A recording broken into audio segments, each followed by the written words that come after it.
J'attendais notre dîner de 5e anniversaire quand la porte de mon cabinet d'avocat s'est ouverte brusquement. Elle a fait irruption comme un ouragan et a dit « 5,6 millions. Rends-les. Reste loin de mon fiancé. » Alors qu'elle brandissait une photo de son soi-disant fiancé, j'ai simplement souri. Aujourd'hui, au cabinet d'avocat, mon assistante est entrée, l'air un peu mal à l'aise, en disant qu'une femme étrange insistait pour me rencontrer pour une consultation juridique. J'ai hoché la tête et lui ai demandé de la faire entrer, mais de garder la sécurité à proximité au cas où. Lorsque Linda Meyers a franchi la porte, elle n'a attendu aucune salutation.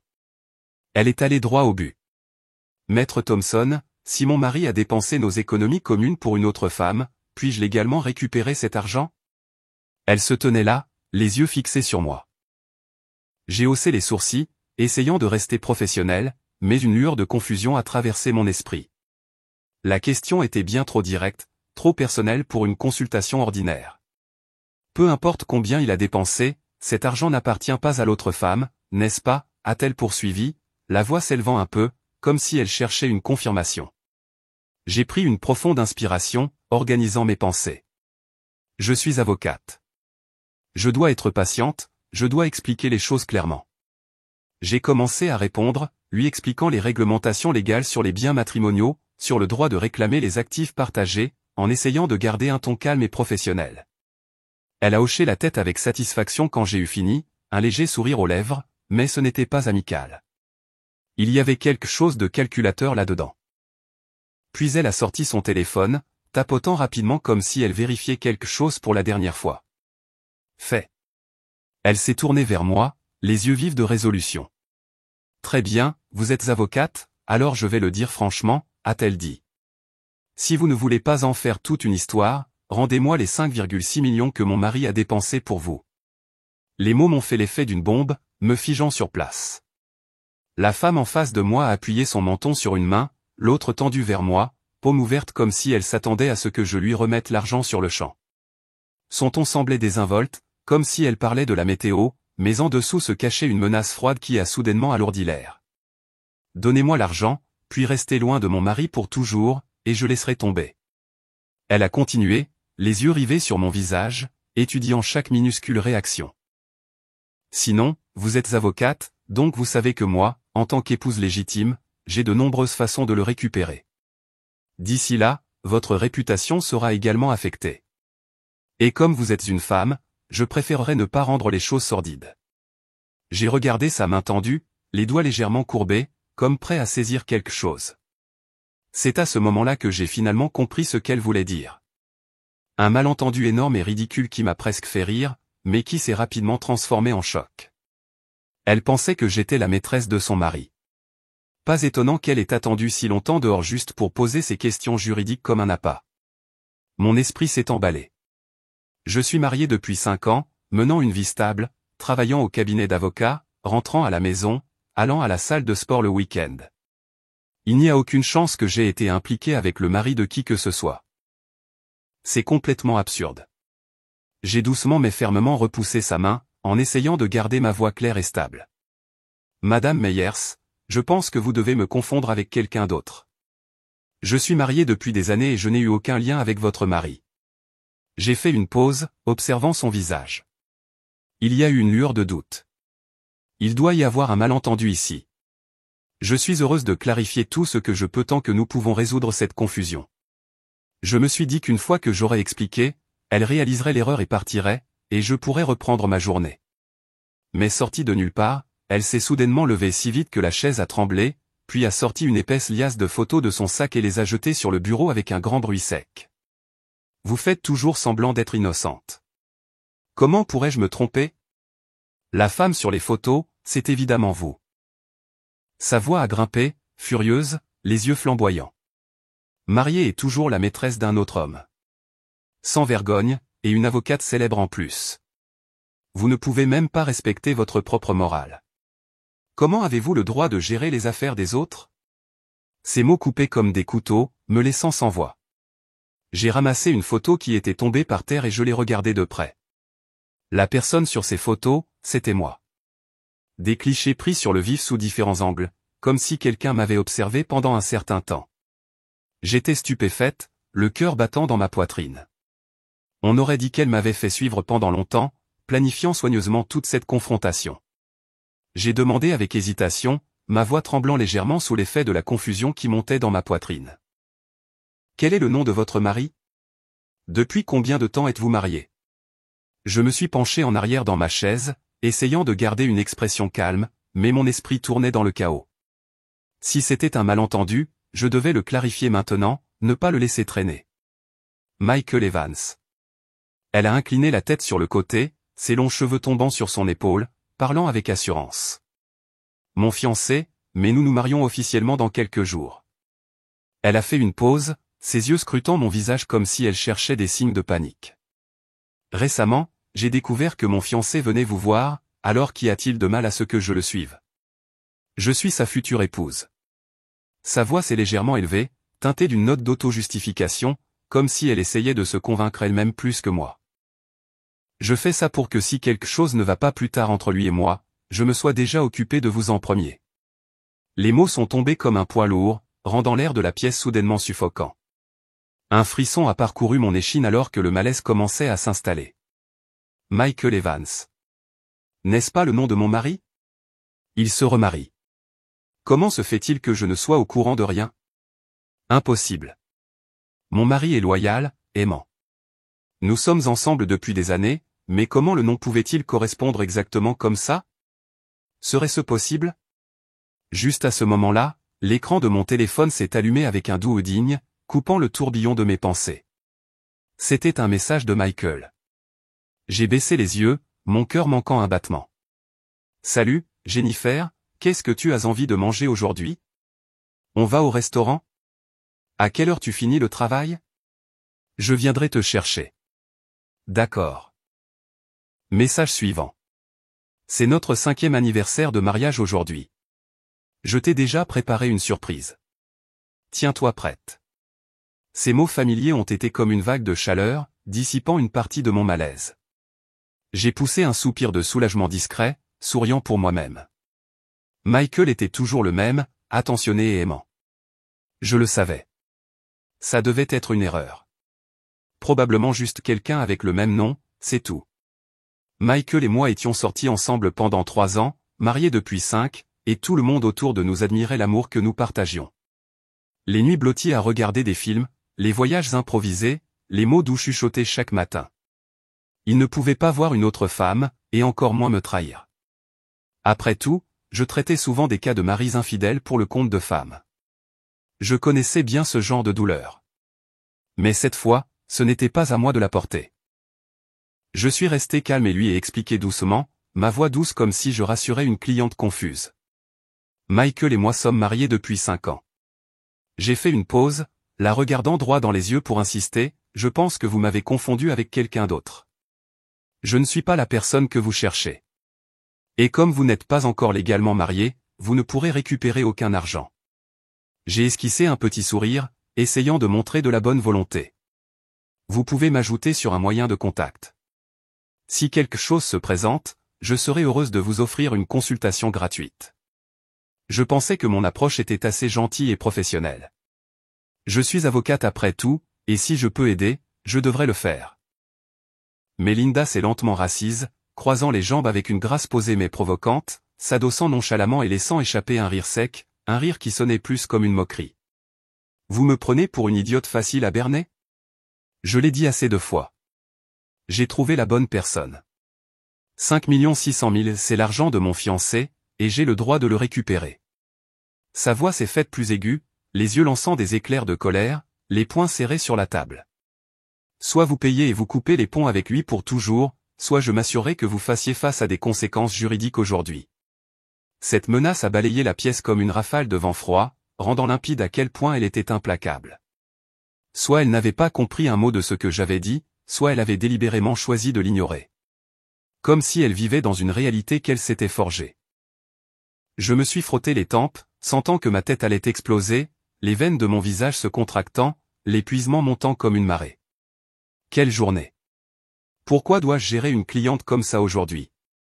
Il y a d'autres clients qui attendent dehors. Et ce soir, je suis censé quitter le travail plus tôt pour célébrer mon 5e anniversaire. Pensez au sourire de Michael, au bouquet qu'il a préparé, au dîner romantique, tout cela était en train d'être gâché par cette femme. Aujourd'hui aurait dû être une belle journée, pleine de doux souvenirs, pas entraînée dans ce drame absurde. Je ne voulais pas perdre une seconde de plus à discuter. C'en était assez. Il était temps d'en finir. J'ai appuyé sur le bouton pour appeler mon assistante, ma voix ferme, mais toujours professionnelle. Appelez la sécurité et faites-la escorter dehors. Mon assistante est arrivée rapidement et la sécurité est intervenue avec un regard sévère. Alors qu'on la faisait sortir, Linda était clairement réticente. Elle a résisté légèrement, le visage rouge de fureur, les yeux rivés sur moi. Jennifer Thompson, je vous ai donné cette chance parce que vous êtes aussi une femme. Mais quand vous serez à genoux en train de supplier plus tard, il sera trop tard. Cette menace a résonné dans le couloir, pleine de rage et d'amertume. M'accuser à tort était une chose, mais me menacer aussi. Honnêtement, ça m'a fait rire, un rire fatigué et exaspéré. J'ai répondu calmement mais fermement, ma voix résonnant juste avant que la porte ne se referme. Madame Meyers, n'oubliez pas, je suis avocate. Nous pourrons reparler une fois que vous vous serez calmée. Elle n'a pas eu le temps de dire autre chose avant d'être escortée dehors. Poliment mais fermement. Le son de ses talons s'est estompé sur le sol carrelé, emportant avec elle le chaos qu'elle avait apporté. Le monde est enfin redevenu silencieux. L'air dans la pièce semblait plus léger. Je me suis assise dans ma chaise, et expiré une profonde bouffée d'air, essayant de me débarrasser de l'irritation qui persistait. Mais dans ma poitrine, un léger malaise planait. Était-ce vraiment juste un simple malentendu? Ou y avait-il quelque chose de plus profond qui attendait sous la surface? Finalement, il était temps de quitter le travail. J'ai quitté le bureau, suis descendu dans le parking le cœur lourd, mon esprit toujours hanté par l'image de Linda Meyers et cette liasse de photos qu'elle avait jetées sur mon bureau. La faible lumière du garage m'a fait frissonner légèrement, mais ensuite j'ai vu Michael debout là, appuyé nonchalamment contre notre SUV familier, souriant brillamment comme toujours. Il portait une chemise bleu clair, les manches retroussées jusqu'au coude, toujours aussi beau que le jour de notre rencontre. Je suis monté sur le siège passager, essayant de forcer un sourire, mais à l'intérieur, mes pensées étaient un enchevêtrement confus. Michael s'est penché et a doucement repoussé mes cheveux. Puis il s'est approché, me regardant avec cette étincelle espiègle et malicieuse dans les yeux. « As-tu deviné ton cadeau pour nos 5 ans de mariage ?» a-t-il demandé, sa voix chaude et excitée comme un enfant sur le point de révéler un trésor secret. J'étais sur le point de secouer la tête, m'attendant déjà à ce que ce soit un autre bijou coûteux comme chaque année, quand il a sorti une petite boîte enveloppée de velours noir, brillant sous la douce lumière du garage. J'ai gardé une expression neutre et je l'ai ouverte. Comme prévu, c'était un bracelet orné de minuscules pierres scintillantes, magnifiquement conçu, mais quelque chose me semblait familier. Je me suis figé, mes doigts effleurant le métal froid, si je ne me trompais pas Linda Meyers, la femme qui avait fait irruption dans le cabinet d'avocat aujourd'hui, elle portait exactement le même bracelet à son poignet. Le design, les détails, même la façon dont la lumière se reflétait sur les pierres. C'était identique. Comment cela pouvait-il être une coïncidence? Un frisson a parcouru mon échine comme si on m'avait versé de l'eau glacée dessus. J'ai lentement fermé la boîte et l'ai posée sur le siège, essayant de masquer le malaise grandissant en moi. Michael l'a remarqué instantanément, ses yeux scrutant mon visage, son sourire s'estompant juste un peu. « Qu'est-ce qui ne va pas, chérie? Il s'est passé quelque chose au bureau ?» Sa voix était douce, mais j'ai décelé une pointe de nervosité enfouie en dessous, comme s'il me sondait. J'ai pris une profonde inspiration, essayant de garder ma voix calme, bien que le doute s'infiltrait déjà dans tous les recoins de mon esprit. « Chérie, connais-tu une femme nommée Linda ?» ai-je demandé, le regardant droit dans les yeux, guettant la moindre réaction. Son sourire s'est figé juste une seconde, mais je l'ai remarqué. Un clignement trop rapide, une légère tension dans sa mâchoire. « Linda, pourquoi la connaîtrais-je » a-t-il répondu, toujours d'une voix douce. Mais quelque chose clochait. Il choisissait ses mots trop soigneusement. Il a tourné son visage vers l'avant, les yeux fixés sur la route sombre devant nous. « Pourquoi? Elle t'a dit quelque chose? Elle a fait quelque chose ?» Son ton était curieux, mais je pouvais sentir la tension derrière son calme apparent. Je me suis penché plus près, étudiant son visage sous les lumières vacillantes des lampadaires. Elle s'est présentée au cabinet d'avocat aujourd'hui, m'a accusé d'être la maîtresse de son fiancé, a même dit qu'elle m'avait fait suivre en secret, ai-je dit, marquant une pause pour observer sa réaction. Michael a gardé les yeux sur la route, mais j'ai vu ses mains se crisper sur le volant, les jointures blanchissant sous la lueur. Devine quoi? Le nom de son fiancé est exactement le même que le tien. Michael Evans. N'est-ce pas un peu trop une coïncidence? J'ai délibérément insisté sur son nom. Elle avait des preuves aussi, a dit que son fiancé avait dépensé de l'argent pour une autre femme et est venu exiger que je lui rende 5 600 000. Ridicule, non? Ai-je poursuivi, les yeux rivés sur lui, attendant le moindre signe. Michael a éclaté de rire. C'est vraiment arrivé. Ouais, ça a l'air fou, a-t-il dit nonchalamment. Elle a dit autre chose, a-t-il demandé, essayant toujours de paraître léger, mais ses mains étaient toujours crispées sur le volant, comme s'il retenait quelque chose. Extérieurement, il semblait indifférent. Mais je le connaissais trop bien. 5 ans de mariage, ce n'est pas rien. Je pouvais sentir la tension dans la façon dont il inclinait la tête, la raideur de ses épaules, la manière dont il évitait le contact visuel. Clairement, il connaissait Linda, et clairement cela signifiait quelque chose pour lui. Ou peut-être que ce que Linda avait dit était vrai. Cette pensée m'a poignardé dans la poitrine comme une aiguille, vive et soudaine, mais j'ai gardé un visage composé. Une fois que le soupçon prend racine, il grandit sans relâche, comme les mauvaises herbes envahissant le jardin que je croyais autrefois parfait. Nous avons continué à rouler en silence, l'air à l'intérieur de la voiture aussi lourd qu'un nuage noir suspendu au-dessus de nos têtes.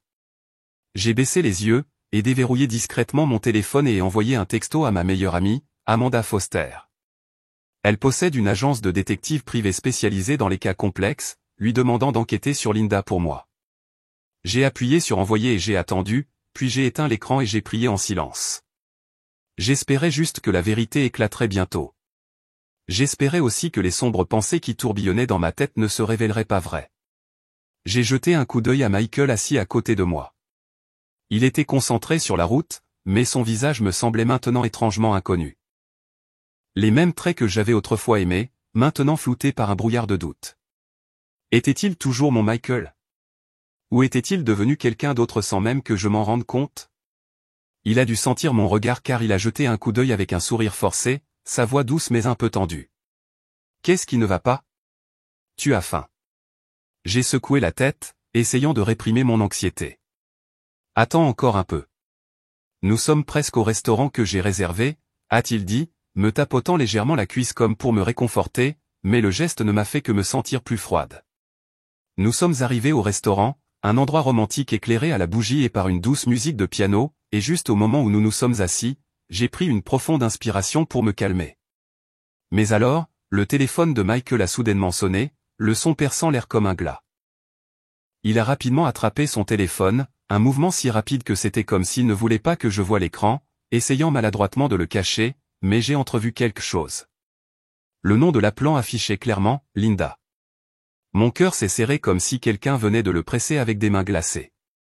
Était-ce vraiment juste une coïncidence? Michael a commencé à se lever pour prendre l'appel ailleurs, mais je lui ai attrapé le bras. Chérie, qui appelle? Tu n'as jamais essayé de me cacher un appel avant? Il s'est figé, une lueur d'hésitation traversant son visage, ses yeux évitant les miens comme s'il luttait contre quelque chose en lui. Finalement, il a choisi de répondre à l'appel devant moi, son doigt tremblant légèrement alors qu'il tapait pour accepter. Il a essayé de paraître normal, sa voix légère, allô. Mais ça n'a pas duré longtemps, son expression est devenue sérieuse, les sourcils froncés, les lèvres serrées, sa voix devenant paniquée. D'accord, j'arrive tout de suite.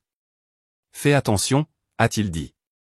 Après avoir raccroché, il est parti si vite qu'il a oublié que j'étais encore assise là à le regarder avec des yeux interrogateurs. Quand il s'en est rendu compte, il est revenu, le visage rouge d'embarras, expliquant à la hâte. David Parker a eu un accident de voiture.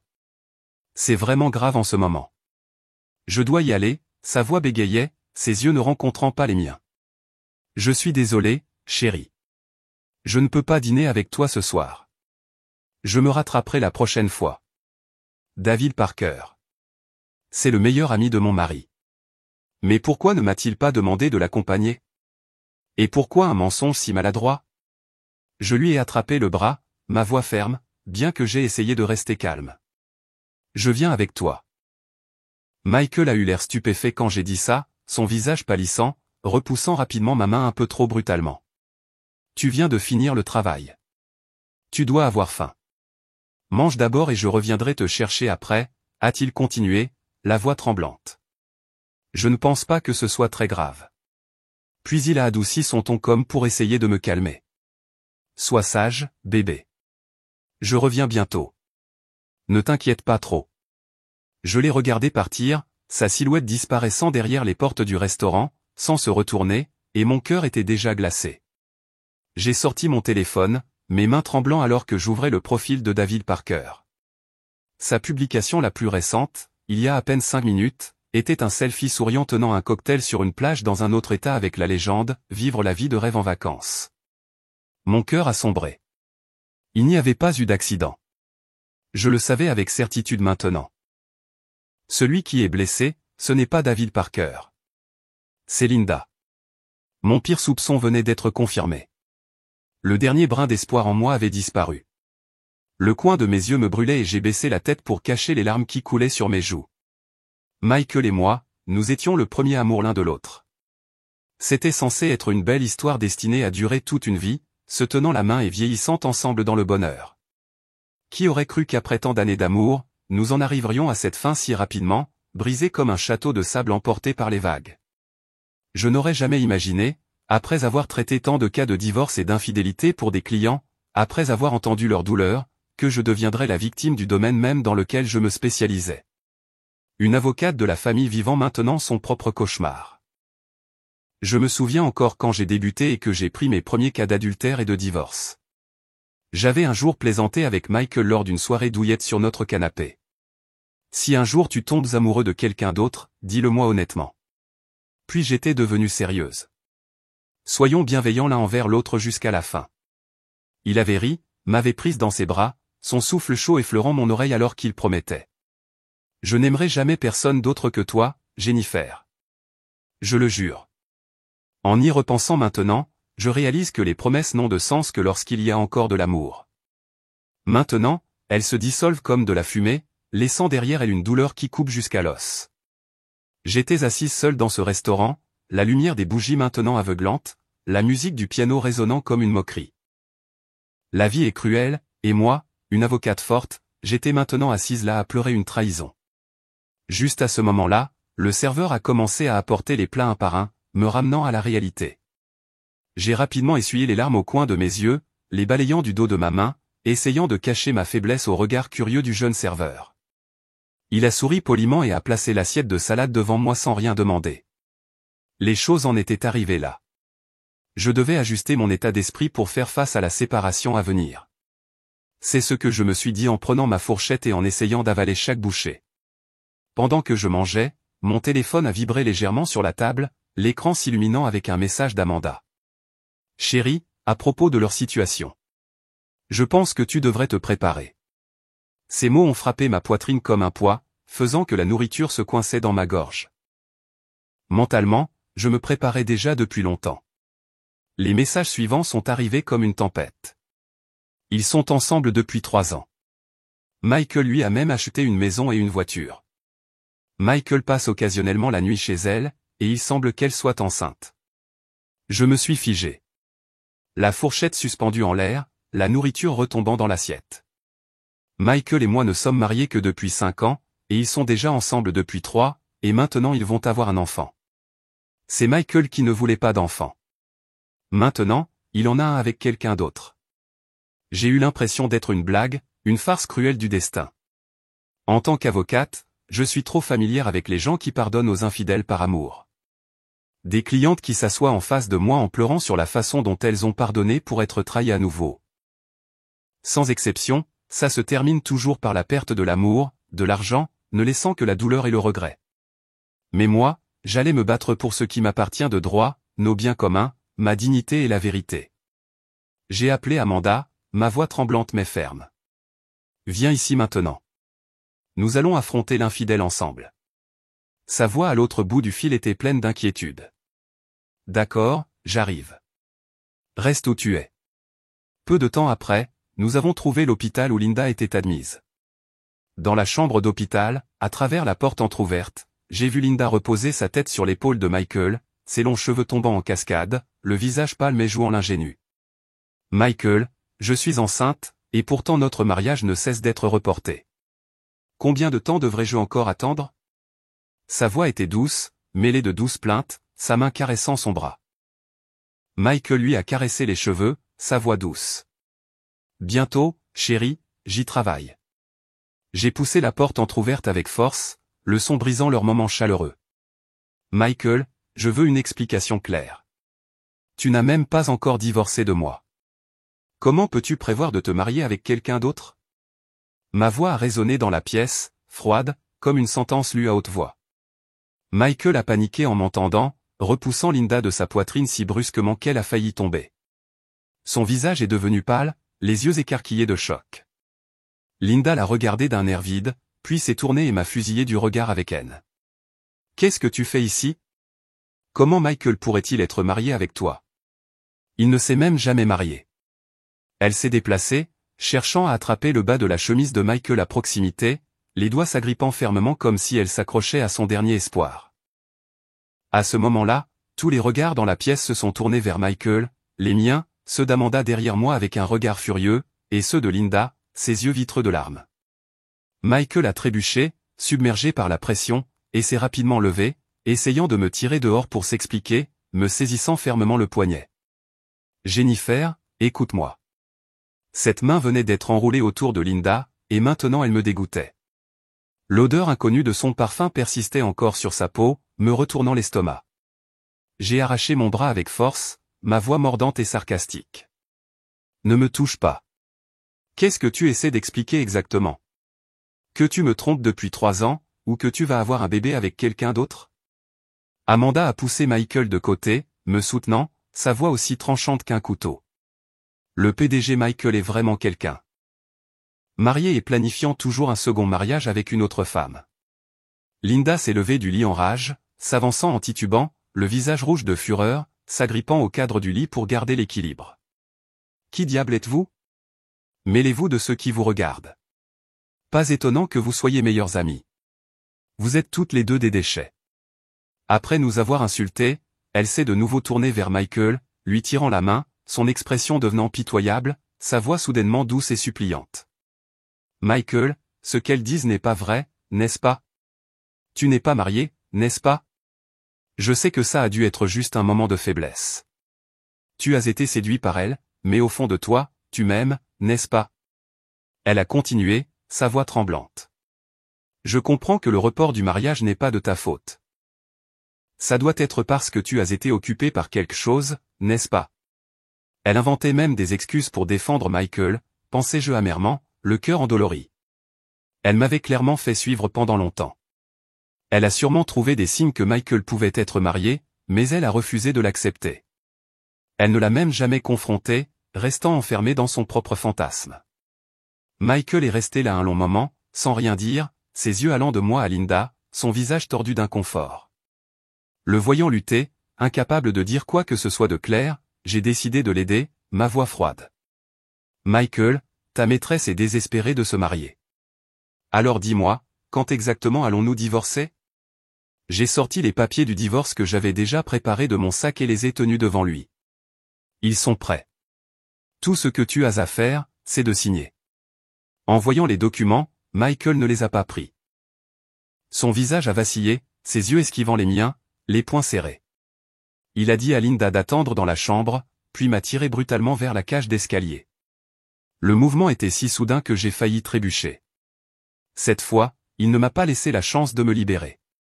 Amanda, inquiète pour moi, a suivi de près, sa voix vive et forte. Lâche-la, Michael. Michael m'a acculé dans la cage d'escalier sombre. La faible lumière au néon du couloir projetait de longues ombres sur les murs de béton froid. Il s'est tourné et a fusillé Amanda du regard, son visage rouge de rage, sa voix grondant d'irritation. Pourquoi nous suis-tu? Ça ne te regarde pas. Tu n'as pas besoin d'être ici. Ses doigts se sont resserrés autour de mon poignet comme s'il avait peur que je m'enfuie. Sa respiration était rapide et lourde. Amanda a croisé les bras sur sa poitrine, se tenant ferme comme un mur, répondant avec un sourire moqueur. Ce n'est pas à toi de dire si ça me concerne ou non. Elle m'a jeté un coup d'œil, ses yeux pleins d'inquiétude, mais inébranlables, comme pour me rappeler silencieusement que je n'étais pas seul. J'ai aussi fait clairement part de mon mécontentement, arrachant ma main de la sienne, ma voix froide. Michael, si tu as osé me tromper avec une autre femme pendant 3 ans, de quoi d'autre es-tu capable de cacher? Quand j'ai dit ça, Michael s'est tourné pour me regarder, ses yeux remplis d'une pointe de chagrin, les coins devenant rouges comme s'il retenait des larmes. Non, chérie, je n'ai jamais rien fait pour te blesser. Je le jure. Sa voix a tremblé, levant la main comme s'il voulait prêter serment. C'étaient mes parents. Ils m'ont mis la pression. Je ne savais pas quoi faire d'autre. Il a vraiment osé utiliser l'excuse de la pression parentale. C'est un homme adulte. Quelle sorte de pression force quelqu'un à tromper? Quelle sorte de pression pousse quelqu'un à planifier un mariage avec quelqu'un d'autre et à la mettre enceinte? Et je me souviens clairement que ses parents m'ont toujours apprécié. Ces dîners de famille chaleureux, les compliments de sa mère sur mon indépendance. Pourquoi n'avait-il jamais mentionné tout ça? L'inventait-il maintenant juste pour m'empêcher de partir? Avant même que je puisse demander, il a commencé à s'expliquer de lui-même. Mes parents me demandent des enfants depuis que nous nous sommes mariés. Mais tu ne voulais pas avoir d'enfants. J'ai respecté ta décision. Je ne te forcerai jamais à faire quelque chose que tu ne veux pas, surtout pas à avoir un enfant, alors je n'ai jamais rien dit. Il a fait une pause, ses yeux suppliants. Maintenant, ils ont un petit enfant. Puis il a continué, sa voix baissant. Mais je ne vais pas épouser Linda. Je veux juste le bébé qu'elle porte. Une fois qu'elle aura accouché, nous élèverons le bébé ensemble. Mes parents ne se plaindront pas, et tu n'auras pas à passer par l'accouchement. À ce moment-là, honnêtement, je n'arrivais pas à comprendre ce que j'entendais. Ces mots ont explosé dans mon esprit comme une bombe. Mes oreilles bourdonnaient, mon cœur battait la chamade. J'avais envisagé toutes les possibilités, l'infidélité par ennui, par désir. Mais je ne m'attendais jamais à ça, un plan froid et calculé pour avoir un enfant sans que j'aie à sacrifier quoi que ce soit. Mais je me souviens que lorsque nous nous sommes mariés, il a dit que ses parents soutenaient notre choix de ne pas avoir d'enfant. S'il voulait vraiment un enfant, pourquoi ne leur a-t-il pas simplement expliqué correctement? Il aurait pu m'en parler. Nous aurions pu trouver une solution ensemble. Maintenant que je l'ai surpris en train de me tromper, il ose utiliser cette excuse, comme s'il était complètement innocent, comme s'il y avait été forcé. J'étais si furieuse que je l'ai giflé violemment au visage, le faisant reculer d'un pas, sa joue devenant rouge. Es-tu fou? Tu as complètement perdu la tête. Ma voix a grimpé, remplie de rage. Il m'a regardé sérieusement et a fait une promesse désespérée. Jennifer, mon amour pour toi n'a jamais changé. Il a fait une pause, ses yeux brillants. J'expliquerai tout à Linda. Je la dédommagerai équitablement. Je ne la laisserai pas souffrir. Je veux juste un enfant, Jennifer. C'est tout. Je n'ai pas l'intention de l'épouser. Mais le problème principal n'est pas de savoir s'il aime Linda ou s'il a l'intention de l'épouser. C'est que du début à la fin, il a menti. À moi, à Linda, à ses propres parents, tout ça pour son propre bénéfice. À ce moment précis, j'ai réalisé que l'homme qui se tenait devant moi, je ne le reconnaissais plus. C'était la même personne que j'avais aimée pendant des années, avec qui j'avais partagé des baisers et de doux murmures. Pourquoi me semblait-il maintenant un étranger? Je m'en souvenais clairement. Il n'avait jamais été comme ça.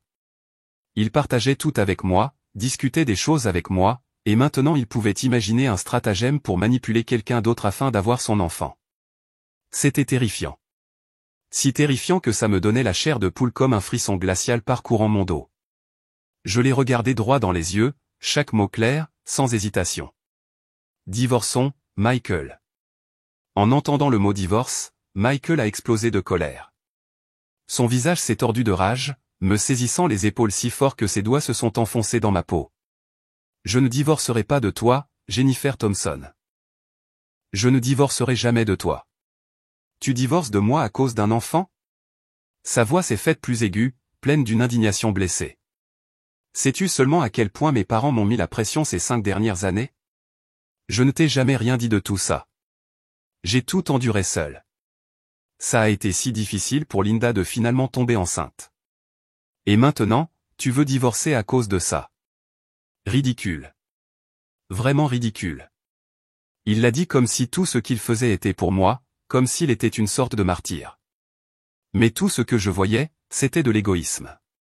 Un masque qui tombait enfin pour révéler qui il était vraiment. Michael s'est relevé péniblement, riant amèrement, sa voix faible. J'ai toujours voulu être père, mais je savais que tu ne voulais pas d'enfant. Je ne savais pas comment concilier les deux, alors j'ai fait une terrible erreur. Je me suis calmé, prenant une profonde inspiration, l'air froid de la cage d'escalier me mordant la peau. Je ne pensais pas que mon choix était mauvais, et je n'avais pas l'impression d'avoir été injuste envers lui. Vouloir un enfant n'est pas mal. C'est juste que peut-être cette relation était une erreur depuis le début. Peut-être que nous n'aurions jamais dû nous marier. Peut-être que nous n'aurions jamais dû laisser les choses traîner aussi longtemps. Juste à ce moment-là, le téléphone de Michael a vibré dans sa poche, la sonnerie tranchant la tension dans l'air. Il a hésité une seconde, a jeté un coup d'œil à l'écran, puis a répondu. À l'instant où sa voix est devenue douce et tendre. De l'autre bout du fil est venue la voix tremblante et paniquée de Linda. « Michael, où es-tu? Tu me quittes? Tu ne veux plus de moi ?» Sa voix tremblait de peur. « J'ai mal au ventre. Mes jambes saignent. Il y a tellement de sang. Peux-tu venir vite, Michael? S'il te plaît, aide-moi. Mon ventre. » Elle n'avait même pas fini que l'appel a brusquement coupé. Michael, entendant qu'il s'agissait du bébé, a instantanément paniqué. Son visage est devenu pâle, et il s'est tourné précipitamment pour aller trouver Linda. Avant de partir, il a essayé de me calmer, sa voix suppliante, « Chérie, s'il te plaît, ne sois plus en colère, d'accord? Le bébé est important. Parlons de ça plus tard. Ne t'inquiète pas. Je ne divorcerai jamais de toi. Chérie, je ne te quitterai jamais. » En regardant sa silhouette disparaître dans le couloir de l'hôpital, le son de ses pas s'estompant au loin. Je voulais dire, non, ce n'est pas une petite chose. Ce n'est pas du tout insignifiant. Ses mots semblaient pleins d'affection, mais ses yeux ne contenaient que la panique à propos du bébé, terrifié à l'idée que quelque chose puisse lui arriver. Bien qu'il soit dans un hôpital entouré d'infirmières et de médecins, même si cet enfant n'était pas le mien, il l'a quand même mis en premier. Est-ce que c'est ça, l'amour? Je ne le voyais pas. Me demander d'accepter que mon mari ait un enfant avec une autre femme. Je ne peux pas le faire. Donc, cette relation n'a vraiment pas besoin de continuer. Ces derniers jours, vivre seul n'a pas été si mal. Il n'y a plus le son des pas de Michael résonnant dans la maison. Juste moi, une tasse de café fumante, un livre à la main, et une paix que je croyais autrefois ennuyeuse. J'ai entendu dire que la grossesse de Linda est instable, et Michael, inquiet pour le bébé, a choisi de ne pas rentrer à la maison pour son bien-être émotionnel, apparemment. Au lieu de ça, il reste à l'autre endroit, dans la maison qu'il lui a achetée, s'occupant d'elle, s'inquiétant pour elle. Et pourtant, il veut toujours m'apaiser. La femme laissée seule à la maison.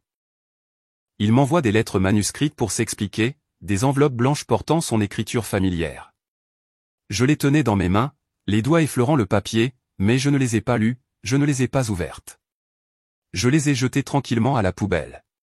Nous en sommes arrivés au point du divorce, au point de la séparation. Alors, qu'y a-t-il encore à expliquer? La fois suivante où je l'ai vu, c'était au tribunal, sous les froides lumières fluorescentes de la salle d'audience, le son du marteau résonnant comme un glas pour notre mariage. Michael n'avait pas l'air bien. Il était assis là, des cernes sous les yeux, les épaules affaissées, le costume autrefois ajusté flottant maintenant comme s'il avait perdu du poids. Parce que j'avais demandé le divorce, il a frappé la table de colère. Son visage est devenu rouge, les veines gonflées sur son front. « Jennifer Thompson, dois-tu vraiment aller jusque-là? Veux-tu vraiment divorcer? Pourquoi en faire une si grosse affaire ?» Sa voix était forte, pleine de ressentiment. Face à son emportement, j'ai simplement répondu calmement, ma voix stable, comme si je lisais un verdict. Je n'accepte pas un mari qui triche. J'ai fait une pause, les regardé droit dans les yeux, et j'ai surpris une lueur de malaise. Tu ne voulais pas en parler, Michael? L'enfant que tu as avec une autre femme. As-tu jamais eu l'intention de me le dire? Michael a semblé vouloir dire quelque chose. Sa bouche a bougé, ses poings se sont serrés, mais à la fin, il est resté silencieux et a baissé la tête. Je ne me souviens même pas clairement de la fin du procès. Juste des images floues, les déclarations des avocats, les documents présentés, les murmures du juge. Je sais seulement ceci, j'ai gagné. Le divorce a été prononcé et on m'a attribué la plupart des biens de Michael, la maison, le compte joint, les investissements dont il se vantait autrefois, tout pour compenser l'argent qu'il a dépensé pour sa maîtresse. Quand je suis sorti du palais de justice, l'air extérieur était glacial. Michael s'est précipité vers moi, me saisissant fermement le poignet, ses doigts s'enfonçant dans ma peau comme s'il avait peur que je disparaisse. « Jennifer, attends. » Il voulait parler, sa voix urgente. Mais ensuite, j'ai vu Linda debout près de la voiture garée à proximité, berçant son ventre de femme enceinte sous un manteau ample, son visage pâle nous regardant avec des reproches dans les yeux. Dès qu'elle nous a vu la regarder, elle a crié, la voix aiguë et dramatique, « Michael. J'ai mal au ventre. » Sa voix a résonné dans la rue, faisant se retourner quelques passants. Elle s'est agrippée au ventre, le visage tordu comme si elle souffrait vraiment. Michael a hésité, ses yeux allant de moi à Linda. Il s'est tourné vers moi, essayant de s'expliquer en bégayant. Je ne lui ai pas dit de venir. Elle ne me laisse tout simplement pas tranquille. Je ne sais vraiment pas quoi faire d'autre. Puis il a de nouveau saisi ma main, les yeux suppliants, la voix désespérée. Je m'occuperai de la grossesse. Je le jure. Une fois que ce sera fait, pourrais-tu me donner une autre chance? Sa voix a tremblé. Je réparerai tout. Nous recommencerons. Nous pourrons retourner dans cette maison chaleureuse que nous avions. Mais certaines choses ne peuvent jamais revenir en arrière. Je l'ai regardé. La silhouette autrefois si familière me semblait maintenant être celle d'un étranger. Je n'ai rien dit, j'ai juste retiré doucement ma main, me suis retourné et je suis parti sans regarder en arrière. Le son de mes talons résonnant sur le trottoir, emportant avec eux la fin d'un chapitre douloureux. Linda était toujours là, appelant son nom. Mais pour moi, c'était fini. Une fin que je ne regrettais pas. Même si la douleur dans ma poitrine persistait encore. Plus tard, au cours de conversations tranquilles autour d'un café avec de vieux amis, ceux qui avaient autrefois été témoins de notre mariage, j'ai appris ce qui s'était passé entre Michael et Linda. Des bribes de l'histoire ont été racontées sur des tons regrettables, comme un vent errant transportant la poussière du passé. Linda insistait toujours pour épouser Michael, s'accrochant à lui comme une feuille desséchée, désespérée de se maintenir à une branche sur le point de se casser, l'appelant constamment, se présentant à l'improviste. Mais Michael refusait. Il secouait la tête, sa voix fatiguée et irritée. Linda, ça suffit. C'est fini. Puis il a claqué la porte, laissant ses sanglots résonner dans le couloir. Linda n'acceptait pas. Leur vie était tout sauf paisible. Elle a même fait irruption dans le bureau de Michael, entrant de force avec son ventre lourd de femme enceinte, criant devant ses collègues, « Michael Evans est un menteur.